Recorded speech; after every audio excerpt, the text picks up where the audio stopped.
Thank you for joining us. The holidays, as we discussed earlier on the show, can be difficult for a lot of people in a lot of ways, but especially when dealing with overbearing family members that push boundaries and ask overtly personal questions. Is that you? If so, don't worry. We've got someone to help. Carolyn Stern is an emotional intelligence and leadership development expert. She is the author of The Emotionally Strong Leader, an Inside-Out Journey to Transformational Leadership, and she joins us now. Carolyn, help!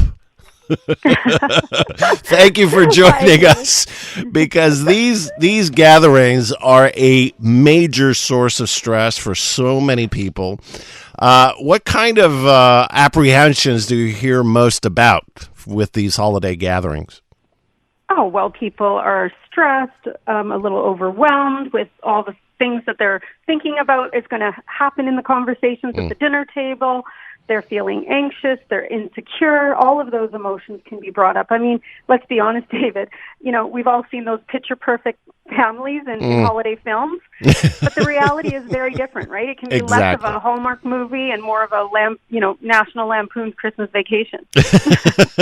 If only, because it's not always laughable. Sometimes it gets downright very difficult and very negative very quickly.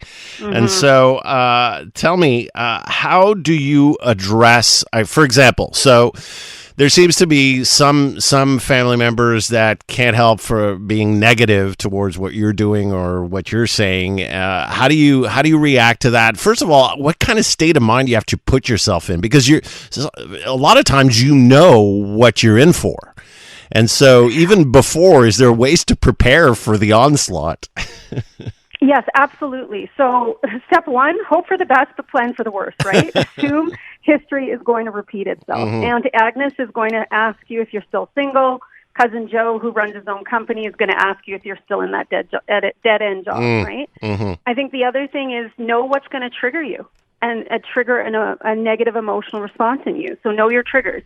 And remember, you can't control what others are going to say or do, but you can control how you're going to react. So I always say, plan to pause before reacting and know what you'll say. So the key is, I know it's hard in the moment, but press pause, take a deep breath for a few seconds whenever you feel like someone's triggered you.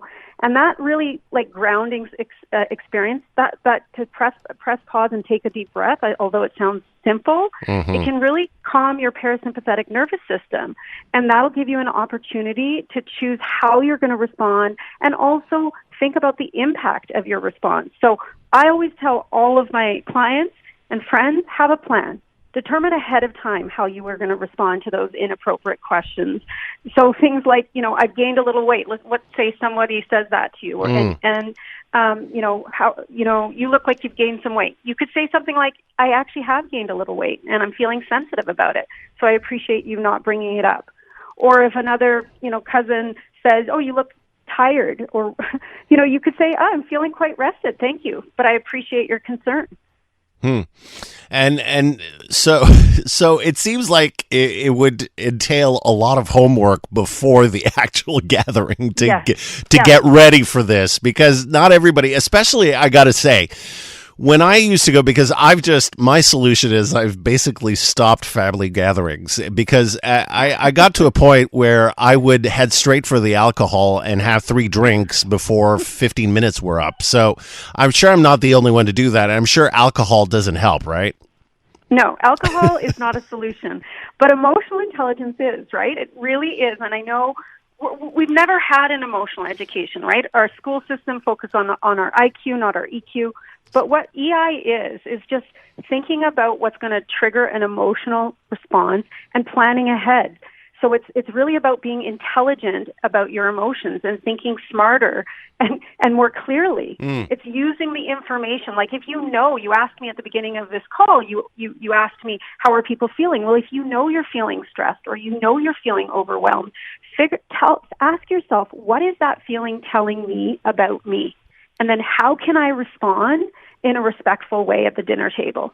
So then I would respond saying and asking, basically, when you haven't been trained in emotional intelligence and in around the table, you're not in a family that talks about feelings. You know, we're talking right now and you're telling me, yes, like for example, the weight example, you say, yes, I've gained a little weight. I'm sensitive about it. Let's move on. So, but if you don't know to say that, if you're not around a group of people that are even open to that type of response, you've never spoken like that. How do you start initiating? And you're not going to educate all those people in emotional intelligence around the holiday table, right? So I'm really asking because I'm reliving right now. I'm almost triggered myself, reliving these horrible holiday dinners where you'd have these uncomfortable questions.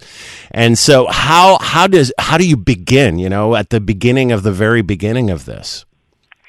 Well, I mean, I think you can set a boundary, right? It's really about, and really what a boundary is knowing what is okay and what's not okay. So even if you're not, don't know a lot about emotional intelligence, it's about thinking ahead right now. Okay, I'm about to go to this party. How am I going to feel about it? Who's going to trigger me? And then figuring out, okay, what am I prepared to share? Because just because your family wants to know about your life and feel entitled to know your life doesn't mean you need to share anything with them. So you could start off by telling that, hey, if you're concerned that you've gone through a breakup and you're worried someone's going to say something, you could say, you know what? I just went through a breakup, everyone. It's really fresh, and I prefer not to talk about it. But tell me what's going on with your life, right? So you could push the question back on them. Like it's letting people know what is okay and what's not okay. It's teaching people how to treat you, really. That's so important. And as you say, we've never been trained like this. We've never been educated like this. So how do we get that education? Aside, of course, from reading your book, but jokes aside, I mean, how do we learn and train ourselves? Because we can't always turn to you, Carolyn. And so how do we grow and do this? How do we train ourselves? Because this is very difficult. I know from personal experience, it's very hard to do. And once you get the hang of it, it's better and better. But how do you get started? I think, it's one of the questions I ask in the book all the time is right now, in this moment, David, how are you feeling? And then once you start to identify your emotions and build an emotional vocabulary, right? Most of us have probably 10 words that we think of when we think of emotion words. And by the way, good and bad are not emotions. That's a state of being, right? So when people say, oh, I'm good, well, that's not actually a feeling. So let's start expanding our emotional vocabulary, number one. And then number two, start to pay attention to, okay, how am I feeling and what is that feeling telling me about me? Is it telling me I need something? Is it telling me I want something? Is it telling me I'm scared about something? What is it telling me? And then if I can start to think about, okay, whatever it's telling me, now I can think back without being emotional about it and be an objective bystander, almost like I'm a director in my own film, and say, how would I direct myself to respond both respectfully and professionally in this situation? Carolyn, this is very helpful and I'm sure very useful. Thank you so much for coming on this afternoon, and happy holidays.